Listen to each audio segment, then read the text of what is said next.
The Honorable Koimburi has been able to communicate through writing because he is not able to speak, that some chemical was administered through inhalation, and the doctors have told us that preliminary investigations confirm that that chemical has interfered with his vocal cords. Welcome, ladies and gentlemen, to my YouTube channel. Thank you so much, guys, for great support. For my returning viewers and my returning subscribers, I usually appreciate so much. Thank you so much for great support always. So now, Kenyans, did you saw the video of Rigathi talking about the abduction of Juja MP George Koimburi? Hope you saw it, because on that video it had a lot of information. But that video, I will display it on this one, then you will see it. Because on that video, Rigathi talked a lot of things. He talked a lot of things. And if you will be keen enough, I hope you will note some of these things Rigathi talked about. But before we go to that, Kenyans, I have here some of the questions I want us to answer. Because the Juja MP was being abducted yesterday after the church service. And he was found today at the coffee plantation at Jacaranda. So now the question is, who is behind all these kind of abductions? That's the first question.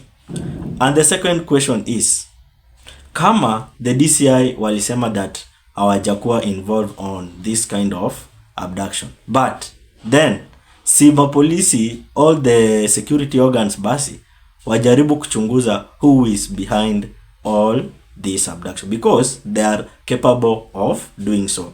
So that means that the willingness of doing the research or investigation ndio hakuna. Because sasa tungesema that mtu ampatikana na miadarati mahali, ungeona vile polisi ama any security organ wangekuwa wameshakimbia. But because of the abduction, wamerelax tu. Wanangoja tu waambiwe. But for now, we want to ask the government, please, try to help the people. Try to help the common man. If the MP, if the whole MP can be abducted in a broad daylight, sasa je common mwananchi atafanyiwa nini? Because the MP is being abducted in front of people in a broad daylight. Sasa je common mwananchi mwenye tu anafanya shughuli yake hapa na pale atafanyiwa nini? So that means that as a government they have to level up, because now people being abducted like this, it means that there is no proper security organs in Kenya, because tuko na security organs mingi. And they have to come up and try to help people know who are these people behind all this abduction. Cause hatuwezi sema ni government, na even if tukisema ni government, hapo na itakuwa ngumu. Ju government haiwezi jichunguza. Washaona government inajichunguza, hakuna kitu. So now what we want as a common mwananchi is that let the government level up and try to come out with these names of the people behind all these kind of abductions. Because mtu haizi kuwa abducted jana na anapatikana leo ako so much tortured, haizi hata ongea, then hiyo mambo inaenda tu ati asif ni kama wanataka kusahau. No, let the security and the police help in investigation and come up with the names of these people behind all this kind of abduction and being brought to book for the justice. Because mwenye alikuwa abducted ni MP for the Juja. Na huyo MP kumbuka ako na familia. Yeye ni baba ya mtu. And unamwabduct siku inapita, mnamwachilia siku ijayo. Na unapata that hata kama wamemwachilia, wamemtocha, hata hizi ongea. Meaning that hata leo wakikutana na Rigathi at the Karen Hospital, alitumia 2 minutes of writing, because hizi ongea ataongea aje. So meaning that as a government they have to level up, because this kind of abduction happening in Kenya now, it is so terrifying. If the MP can be abducted like that, what about a common mwananchi? So watamchukua tu mazenye wanataka. That means that now the government of the Kenya has failed. They are not protecting the common mananchi as also the official of the government. Because MP si mtu tu hivi hivi. MP wako na security, MP wako na gari, MP wako na driver, But tuna end up kupata that anaabductiwa tu hivi tu hadharani. Mchana, hata si usiku, mchana. So now I want us to watch the video coming which Rigathi Gachagua was talking about the abduction. Then we proceed. But before we proceed, ladies and gentlemen, please, if you have not subscribed to the channel, please subscribe to the channel in order for you to show support. Otherwise, thank you so much. Let's watch the video, then we proceed. We are here at the current hospital.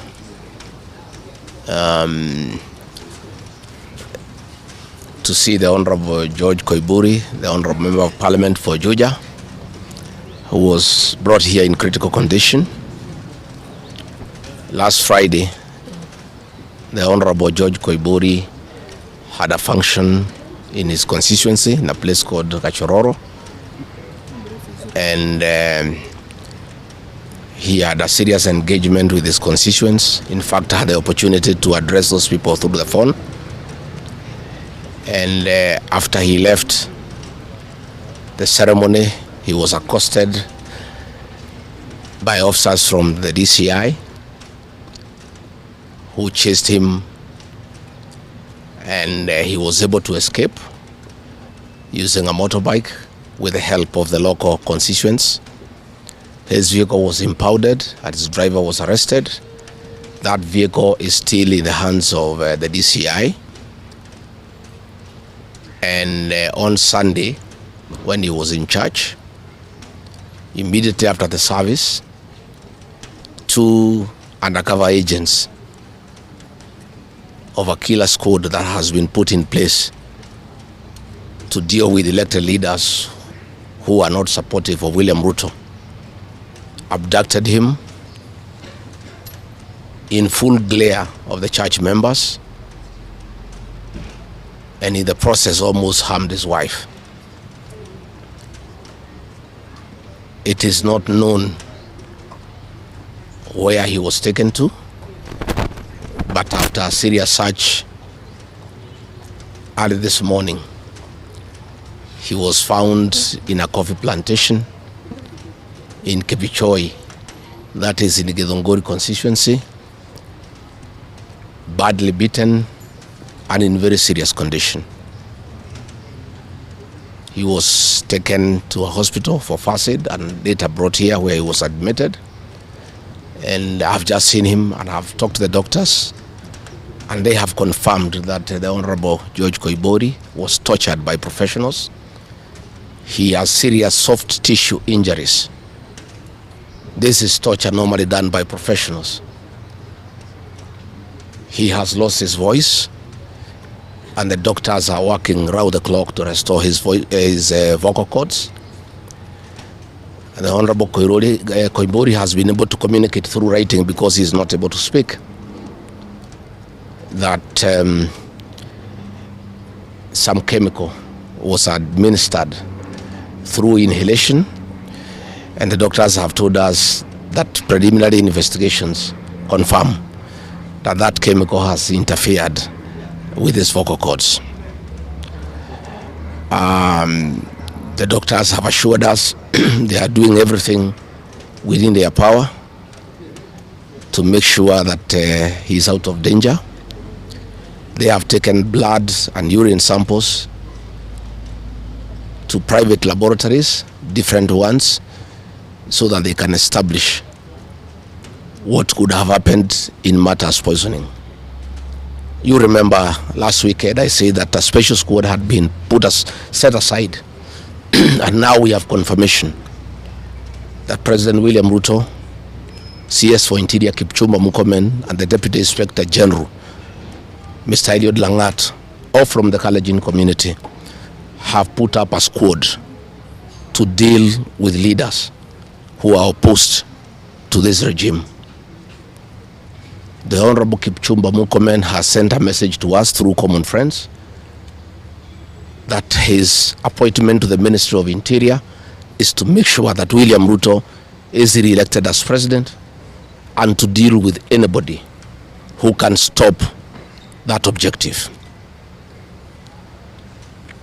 Officers from the National Police Service has confirmed to us that a special squad of 20 police officers from the Nandi sub-ethnic community are the ones behind the abduction of George Koibori, and they are the ones that were deployed in Kakamega to target the Honorable John Methu and Karungo Athangwa. Specifically, there were about 300 police officers who were deployed in Kakamega, but 20 police officers from the Nandi sub-ethnic community under the direct command of the Deputy Inspector General, Eliud Langat, and reporting to Kipchumba Murkomen and William Ruto, had been assigned to harm the Senator for Nyandarua and the Senator for Kiambu because of their vocal stand against this regime. Let me say that I want to appeal to the international community to rescue this country.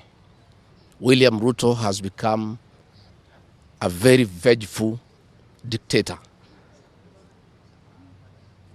and his activities are similar to the one by Dr. In Dada and Mobutu Sese Seko. And the level of impunity in this country, if the international community does not come through for the people of Kenya, we are going to have not just killings, but maiming of elected leaders. What has happened to the Honorable Koimburi is a very deliberate attempt by William Ruto, Kipchumba Murkomen, and Langat to scare leaders who speak out. It is meant to scare them.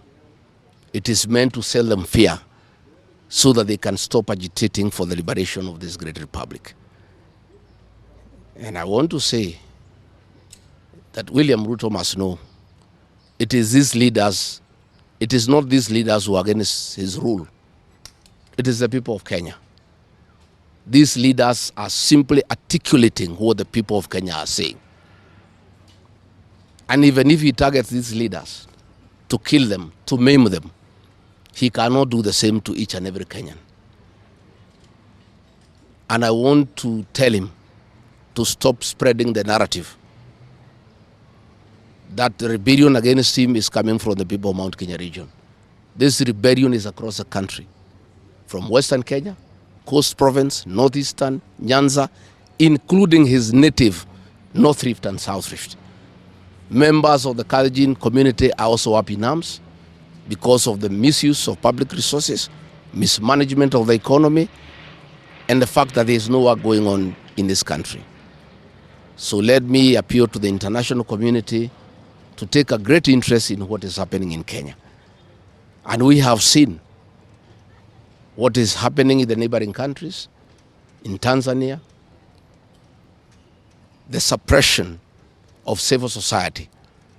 And all those things are stemming from here in Kenya.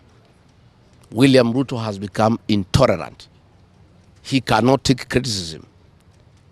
And the reality of one term is slowly sinking into him, that has sent him into serious desperation, that he has now formed a killer squad of his sub-ethnic community of the Nandi to deal with leaders.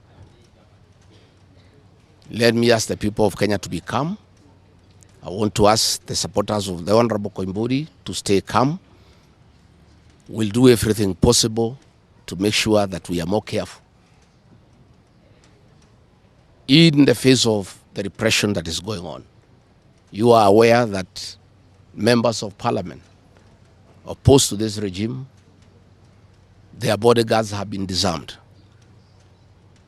so that they stop going for meetings and feel vulnerable.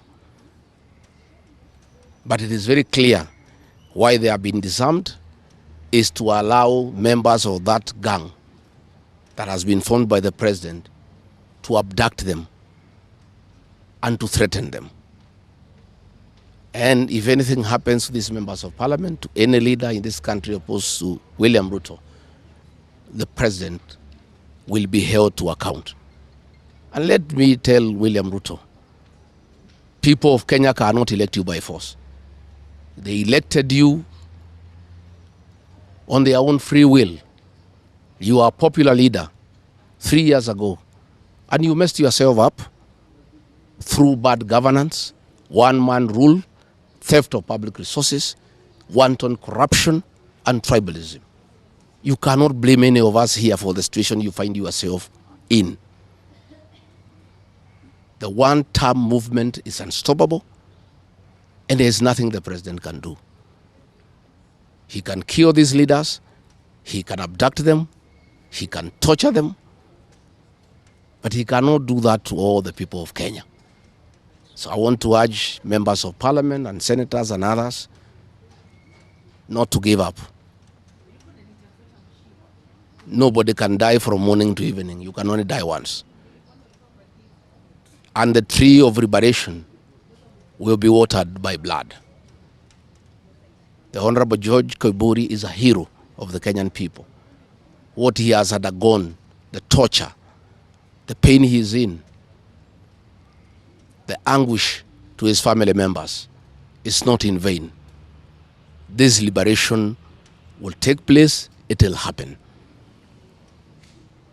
And let me conclude by asking the Kenyan people not to be intimidated. Kenya is a constitutional democracy. They are entitled to cast their vote the way they want. And William Ruto cannot force the people of Kenya to elect him. And there is nothing he can do about it. So after you watch the video, I don't want to talk much.